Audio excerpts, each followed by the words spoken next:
Janet Jackson, Beyonce, Rihanna, Jennifer Lopez, Erykah Badu, Mary J. Blige. What do all of these artists have in common? Well, they've all been influenced by the legendary Pointer Sisters. Now, Anita Pointer, one of the famous lead singers for the Pointer Sisters, has passed away a few days ago at the age of 74 after her battle with cancer. May she rest in peace. The Pointer Sisters ruled the radio and the Billboard charts in the early 1980s. If you ever turn on your radio, they were on rotation each and every day with their famous and popular songs such as Jump for My Love, Neutron Dance, Automatic. The Pointer Sisters went on to win many Grammys, and they've also been known for not being put in a box when it comes to their artistry. And they have fought against genre categorization, racist marketing strategies, and intellectual exploitation. Basically went against the music norm in order to achieve success. And they did achieve success, big time. The Pointer Sisters crossed over in several musical genres, one being country. The Pointer Sisters grew up in Arkansas, and they spent many of their summers growing up in Prescott, Arkansas, visiting their extended family members,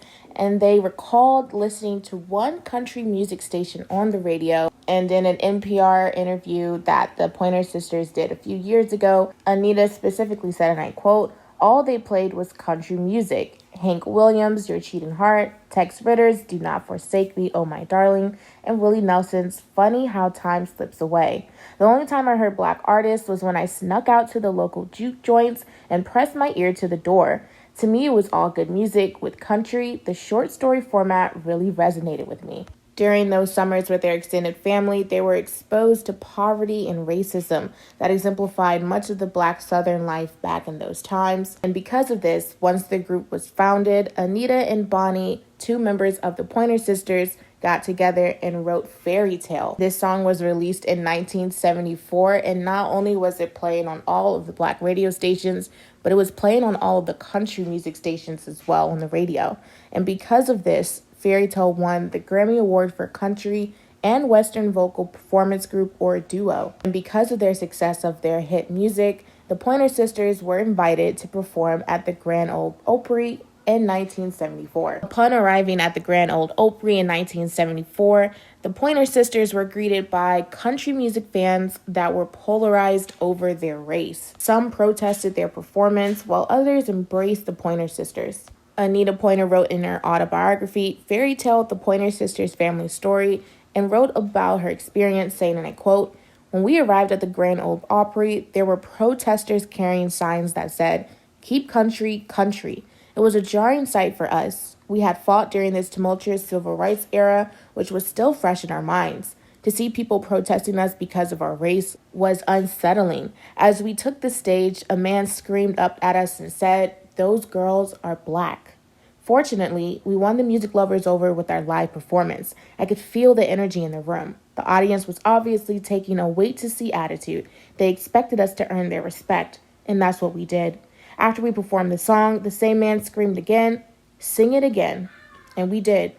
We sang it 3 more times that night." The Pointer Sisters also dabbled in gospel music. In fact, all of the Pointer Sisters sung in the junior choir at the West Oakland Church of God, where they grew up, and their father, Elton Pointer, served as a pastor for many years. Anita's sisters, Bonnie and June, participated in the Northern California Youth Choir, and this ensemble helped produce Edwin Hawkins Singer's best-selling and influential record, Oh Happy Day, in 1969. And because the Pointer Sisters grew up in the church, it helped them blend their voices when they started to record their many albums over the years. The Pointer Sisters also decided to use their influence and power to become activists, and they became members of the Black Panther Party of Northern California, in which this group focused on cultural nationalism. Anita described their group and their work by saying, and I quote, "We had enough sense to know that black people were not the majority, so we decided to make a difference using creativity. Music, painting, literature, and film, dance, and sports would be our weapons.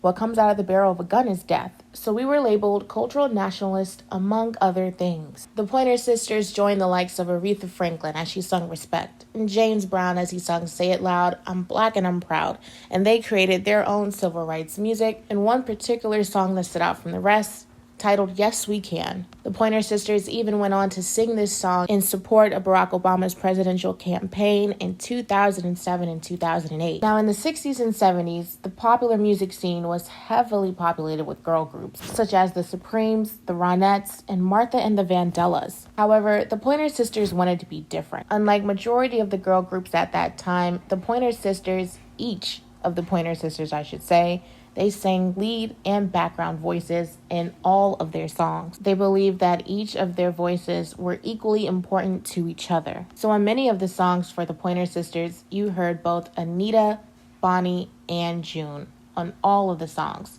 versus the Supremes, where we only really heard Diana Ross, and we heard the Supremes in the background. Both groups led to immense success, however, they had different approaches. Destiny's Child was heavily influenced by the Pointer Sisters, as Beyonce was sort of the lead singer for Destiny's Child. However, you could hear Michelle and Kelly in all of their songs, and the three of them took turns singing, both lead and background.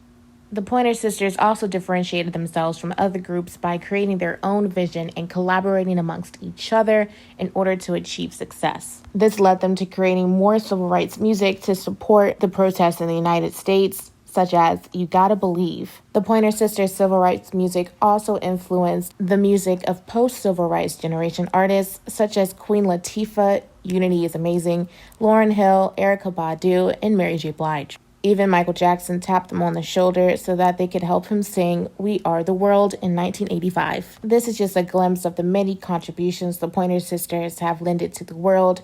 They went on to win 3 Grammy Awards, a star on the Hollywood Walk of Fame. They had 13 U.S. Top 20 hits, and they are considered one of the best Hot 100 women artists of all time. The legendary Anita Pointer will be missed, and the iconic Pointer Sisters will live on within all of us. Comment below your favorite Pointer Sisters song. Make sure to like this video to get it circulated. Subscribe for more Taylor Talks. And as I always say, stay safe.